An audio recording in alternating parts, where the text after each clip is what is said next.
শ্বশুর বাড়িতে পা রেখে বুঝতে পারলাম এই বাড়িতে সবকিছুই শাশুড়ি মায়ের কথাই চলে। নতুন বউ বরণ করার সময় যারাই আমাকে কিছু খাওয়াতে আসছেন সবাই এক নজর করে শাশুড়ি মায়ের দিকে তাকাচ্ছেন। বিয়ের আগে মাত্র একবার দেখেছি ওনাকে, যথেষ্ট রুচিশীল মহিলা, যেমন কথাবার্তা তেমন পোশাক আশাক। সেদিন রাতে আমার স্বামী আমাকে খুব স্পষ্ট ভাষায় বলে দিলেন, দেখো এই বাসায় কখনো নিজের ইচ্ছা মতো একটা কাজও করার চেষ্টা করবা না, আমার মা যা বলবে তাই করবে। কেন জিজ্ঞাসা করা যাবে না, শুধু এতটুকুই চাওয়া তোমার কাছে। সেদিন রাতেই আমার মনে হচ্ছিল কত বড় নরকে পড়ে যাচ্ছি আমি। সারা জীবন নাটক সিনেমাতে দেখেছি, কাছের ভাই বোনদের কাছে শুনেছি শাশুড়ি শাশুড়ি হয়, ঝগড়াঝাটি ঝামেলা সারাদিন লেগেই থাকে। আমি ভীষণ শান্তিপ্রিয় মানুষ। শ্বশুর বাড়িতে প্রথম দিনই এমন আভাস পাবো আমি ভাবতেও পারিনি। সমস্ত অনুষ্ঠান শেষ হওয়ার পরে পুরো বাড়িতে কেবল আমি, আমার স্বামী, আমার শ্বশুর আর আমার শাশুড়ি মা। অফিসের ছুটিও প্রায় শেষ হয়ে আসলো। শাশুড়ি মা তখনও খুব গম্ভীর, কাজের বাহিরে খুব একটা কথা বলে না। ওনার কাছে বেশ ভয়ে ভয়ে বলতে গেলাম, মা আমার অফিসের ছুটি শেষ হয়ে গেছে, কাল থেকে আমাকে অফিসে যেতে হবে। পরের দিন সকালে মা আমাকে বলল, তোমার অফিস থেকে কি লাঞ্চ দেয় নাকি তোমাকে বাসা থেকেই নিয়ে যেতে হবে? পরে আমি বললাম, না মা, অফিস থেকে দেয়। পরে বললো, আচ্ছা ঠিক আছে, সাবধানে যেও, আর অফিসে গিয়ে আমাকে কল দিও। আর শোনো, তোমার অফিসের ঠিকানাটা আমার বালিশের পাশে ডায়েরি আছে, ডায়েরিতে লিখে দিয়ে যাও। রাতে অফিস থেকে ফিরে তাড়াহুড়ো করে রান্নাঘরে ঢুকলাম রান্না করার জন্য। তখন মা আমাকে বলল, টেবিলে বসো, তোমার খাবার দিচ্ছি আমি। মা আরো বলল, তাড়াতাড়ি করে খেয়ে শুয়ে পড়ো, তাহলে লম্বা একটা ঘুম হবে, না হয় অফিসে বসে বসে ঝিমোবে। আমি মাকে বললাম, মা আমি অফিস থেকে ফিরে প্রতিদিন রান্না করব, আপনি রেস্ট করবেন, না হয় আপনার কষ্ট হবে। পরে মা আমাকে বলল, শুনো, চাকরি করছো, পুরো মনোযোগ ওখানেই দাও। একসাথে সবকিছু করতে গেলে পরে কোনোটাই ভালো হবে না। তুমি যদি মাঝে মধ্যে এটা ওটা রান্না করে খাওয়াতে চাও তাহলে সেটা ছুটির দিনেই করো, আর যতদিন বেঁচে আছি অতদিন এই দিকটা নিয়ে তোমাকে ভাবতে হবে না। আমি না অবাক হয়ে গেলাম শাশুড়ি মায়ের মুখে এমন কথা শুনে। আমি ভাবলাম হয়তোবা আমি নতুন, তার জন্য মা আমাকে কোনো কাজ করতে দিচ্ছে না। কিন্তু ভাবনার ছাদ পড়েছে যখন বিয়ের 1 বছর হয়ে গেছে।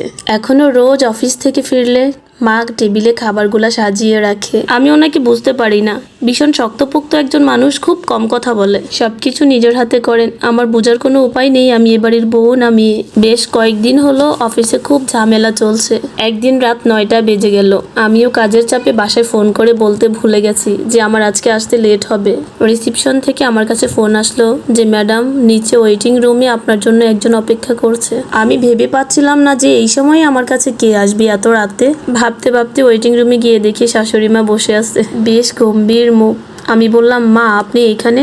মা বলল, তোমার কাজ শেষ নাকি? না আর একটু লেট হবে? হ্যাঁ মা, শেষ হয়ে এসেছে, আমি এই বের হব। ঠিক আছে, ব্যাগ নিয়ে আসো, আমি অপেক্ষা করছি তোমার জন্য। পুরোটা রাস্তায় উনি খুব গম্ভীর ছিলেন, কোনো কথা বলেনি। বাসায় ফিরতে উনি আমাকে বললেন, তোমাকে কতগুলা ফোন করেছি, তুমি কেন ফোন ধরনি? পরে মা বলল, ফোন দিয়ে তো জানাতে পারতে যে তোমার আজকে দেরি হবে। আমি বললাম, সরি মা, আসলে কাজের চাপে আমি দেখতে পারিনি। মা বলল, তোমার না দেখার কারণে যে আমার কি পরিমাণ চিন্তা করতে হয়েছে তুমি সেটা বোঝো? এখন থেকে দেরি হলে আগে আমাকে জানাবে ফোন করে, ঠিক আছে?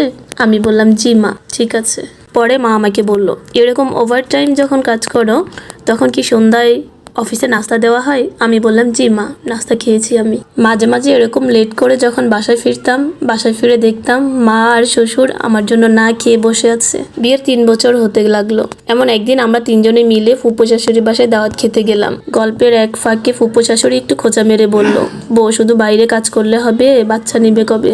আমি ভাবতেছি কি বলবো, এমন সময় আমার শাশুড়ি মা বলে উঠলো, দেখো রাহেলা, ওরা বাচ্চা নিবে ওদের প্ল্যান অনুযায়ী, ওদের যখন ইচ্ছা হবে ওরা তখন বাচ্চা নিবে, আর বাচ্চা উপরওয়ালার যখন ইচ্ছা হবে উনি নিজে থেকেই দিবে, এতে জিজ্ঞেস করার কি আছে? আর তখন আমার শাশুড়ি মা বলল, এই ধরনের কথাবার্তা বৌমাকে কিভাবে জিজ্ঞেস করো তোমরা, তোমাদের কি কমন সেন্স নাই? আর তখনই ফুপু শাশুড়ির মুখ একদম চুপসে গেল। পরে ফুপু শাশুড়ি বলল, দেখো ভাবি, বৌমাকে এত মাথায় তুলো না, পরে দেখবা মাথার উপরে বসে নাচবে। মা বলল তখন, দেখো রাহেলা, আমার বাড়ির বউ কি তোমাদের বাড়ির বউদের মতো ঘরের কাজের লোক নাকি? যে সবসময় শুধু আমাকে দেখে শুনে রাখবে, ঘরের সমস্ত কাজ করবে?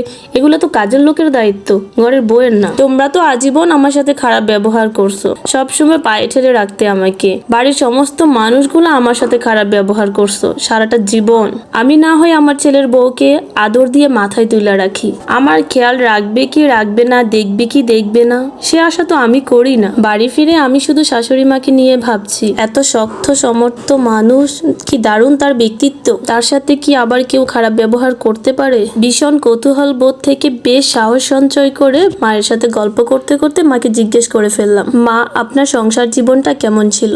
মা তখন আমাকে বলল, শুনো মা, দুনিয়াটা হলো শক্তের ভক্ত নরমের জম। আমি তখন চুপচাপ থাকতাম, তাই সবাই পেয়ে বসতো। সরকারি চাকরি হয়েছিল আমার, কিন্তু শাশুড়ি মা করতে দেয়নি। আমার পেটে তখন আমার ছেলে ছিল।